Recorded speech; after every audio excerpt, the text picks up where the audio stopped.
ஹாய்ங்க. இன்னைக்கு வீடியோவில் பிரண்டை தொக்கு எப்படி செய்கிறதுன்னு தான் பார்க்க போகிறோம். வாங்க வீடியோக்குள்ளே போகலாம்.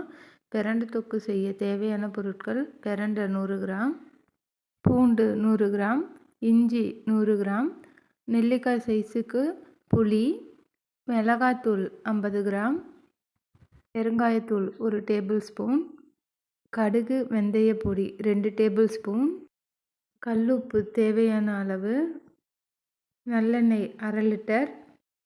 அடுப்பில் ஒரு வாணலியை வச்சு அதில் நல்லெண்ணெயை ஊற்றி எண்ணெய் காஞ்சதுக்கப்புறம் பிரண்டையை போட்டு நல்லா வறுத்து எடுத்துக்கணும். நம்ம வறுக்கும்போது அடுப்பு கம்மி ஸ்பீடில் தான் இருக்கணும். பிரண்டை நல்லா வதங்கினதுக்கப்புறம் அது ஒரு தட்டுக்கு மாற்றிக்கோங்க. அதே வாணலியில் இஞ்சி போட்டு நம்ம நல்லா வதக்கி எடுத்துக்கலாம்.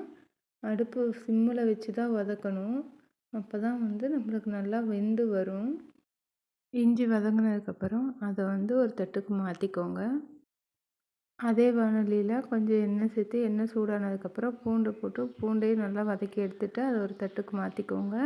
அதுக்கப்புறம் புளியை போட்டு வதக்கி எடுத்துக்கோங்க. எல்லாத்தையுமே நல்லா வதக்கி எடுத்துக்கோங்க. வதங்கினதுக்கப்புறம் அது ஒரு தட்டுக்கு மாற்றி நல்லா சூடு ஆறுற வரைக்கும் விட்டுருங்க. சூடு ஆறுனதுக்கப்புறமா அது ஒரு மிக்ஸி ஜாருக்கு மாற்றி பேஸ்ட் மாதிரி அரைச்சி எடுத்துக்கோங்க. தண்ணி சேர்க்கக்கூடாது.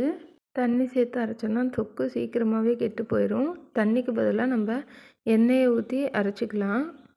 அதுக்கப்புறமா அடுப்பில் ஒரு வாணலியை வச்சு எண்ணெய் ஊற்றி எண்ணெய் காஞ்சதுக்கப்புறம் கடுகு போட்டு கடுகு பொரிஞ்சு வந்ததுக்கப்புறமா நம்ம எடுத்து வச்சிருந்த மிளகாத்தூளை அதில் போட்டு நல்லா கலக்கி விடணும். கட்டி இல்லாத அளவு கலக்கி விடணும்.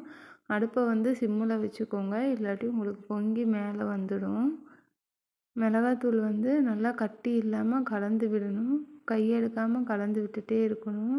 நல்லா கலந்து விட்டதுக்கப்புறம் நம்ம அரைச்சி வச்சுருந்த பேஸ்ட்டை எடுத்து அதில் போட்டு நல்லா கலக்கி விடணும். நம்மளுக்கு கட்டி இல்லாமல் எல்லாமே சேர்ந்து வர்ற மாதிரி கலந்து விடணும். பிரண்டையில் நிறைய ஹெல்த் பெனிஃபிட்ஸ் இருக்குது. அதை நான் இந்த வீடியோவோட லாஸ்ட்டில் ஆட் பண்ணியிருக்கேன்.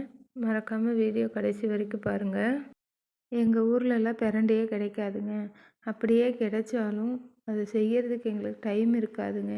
ஆனால் நாங்கள் இதை எப்படி எங்கள் உணவில் சேர்த்துக்கிறது அப்படின்னு சொல்லி கேட்டிங்கன்னா, நாங்கள் ஹோம்மேடாகவே இது போன்ற தொக்கு வகைகள் செஞ்சு சேல் பண்ணிகிட்ருக்கோம். உங்களுக்கும் ஏதாச்சும் தொக்கு வகைகள் தேவைப்பட்டுச்சுன்னா ஸ்க்ரீனில் தெரிகிற வாட்ஸ்அப் நம்பருக்கு வாட்ஸ்அப் பண்ணி ஆர்டர் ப்ளேஸ் பண்ணிக்கோங்க. நல்லா கலந்து வந்ததுக்கப்புறமா அதில் நம்ம எடுத்து வச்சுருந்த உப்பு சேர்த்து கலந்துக்கலாம்.